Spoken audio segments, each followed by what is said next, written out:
పల్నాడు జిల్లా గురిజాల నియోజకవర్గం పిడుగురాళ్ల మండలం బ్రాహ్మణపల్లి గ్రామం నందు నూతనంగా నిర్మిస్తున్న పల్నాడు మెడికల్ కాలేజ్ మరియు హాస్పిటల్ బిల్డింగ్ సముదాయాల నిర్మాణాల స్థితిగతులను సంబంధిత అధికారులు మరియు కాంట్రాక్టర్తో కలిసి గురిజాల శాసనసభ్యులు ఎర్రపతినేని శ్రీనివాసరావు పరిశీలించడం జరిగింది. ఈ రోజు వరకు ఎంత పనులు పూర్తయ్యాయని, ఎంత నిధులు మంజూరయ్యాయనే విషయాలపై చర్చించారు. అనంతరం హాస్పిటల్ మరియు మెడికల్ కాలేజీల నిర్మాణాల స్థితిగతుల గురించి సంబంధిత అధికారులతో కలిసి మీడియా సమావేశంలో మాట్లాడడం జరిగింది.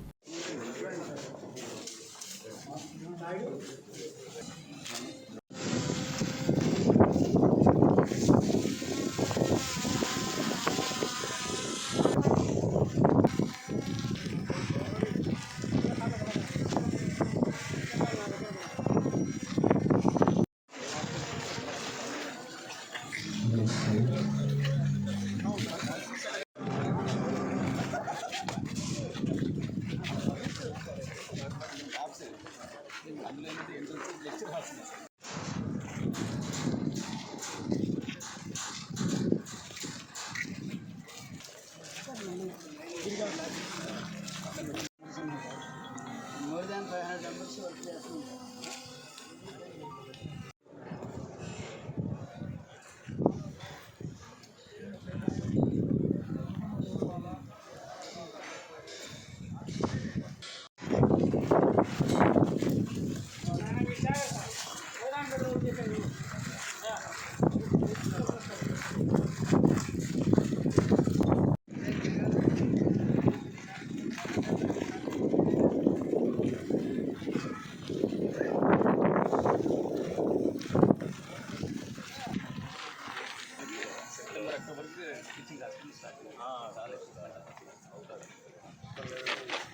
అంటే ఓన్లీ ఎక్విప్మెంట్స్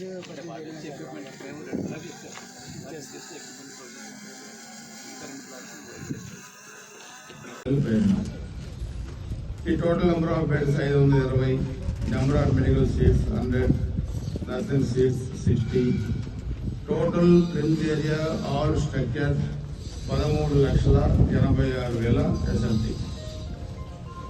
ఇవన్నీ hospital buildings 6 lakhs, medical college G+3 3 lakhs, అదేవిధంగా hostels 108 occupancy 2 lakhs, nursing college 1 lakh, quarters G+5 3 lakhs, ancillary buildings 10 lakhs, అదే వాల్యూ ఆఫ్ వర్క్ డన్ 231 కోట్లకి జరిగింది.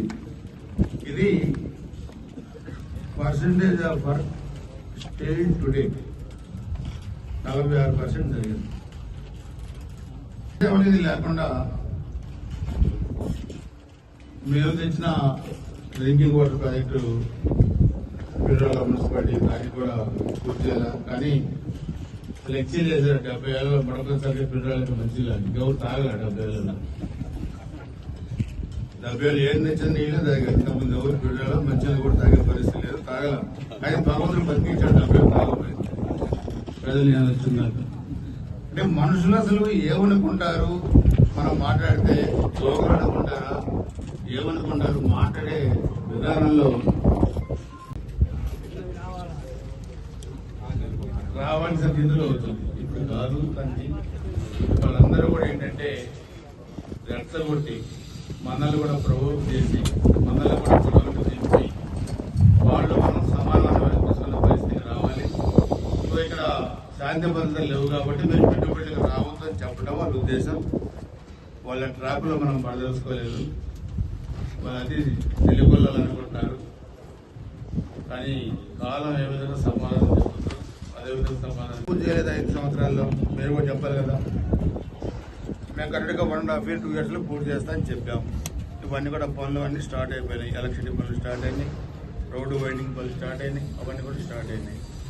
మీ హయాంలో స్టార్ట్ కాలేదు, టిడ్కో ఏం చేయలేదు. ఏ ఒక్క ప్రాజెక్టు మీకు చేయకుండా నియోజకవర్గంలో 70% అయింది 80% అయింది అని అంటామంటే నా ఉద్దేశం నాకు కాదు. నేను అడిగిపోతే నేను రాజకీయ సన్యాసం తీసుకుంటా అన్నాను. ఆ వీడియోలన్నీ ఉన్నాయి, అవి కూడా మీకు పంపిస్తాను. మీరు అడగరు, మీరు కూడా తప్పకుండా ప్రస్తుతం మీరు ప్రెస్ మీట్లు అడగాలి. ఎమ్మెల్యే ఎర్రపతినేని శ్రీనివాసరావు గారు చాలా సార్లు ప్రెస్ మీట్లో మమ్మల్ని అడిగారు. ఆయన ఓడిపోతే ఆయన రాజకీయ సన్యాసం తీసుకుంటా అన్నారు. ఆ వీడియో ఉంది. మీరు అడగకపోతే మీరు రాజకీయ సన్యాసం తీసుకుంటామని చెప్పారు. ఎందుకు తీసుకోలేదని అడుగుతున్నారు. దానిపై మీ కామెంట్ ఏంటంటే నెక్స్ట్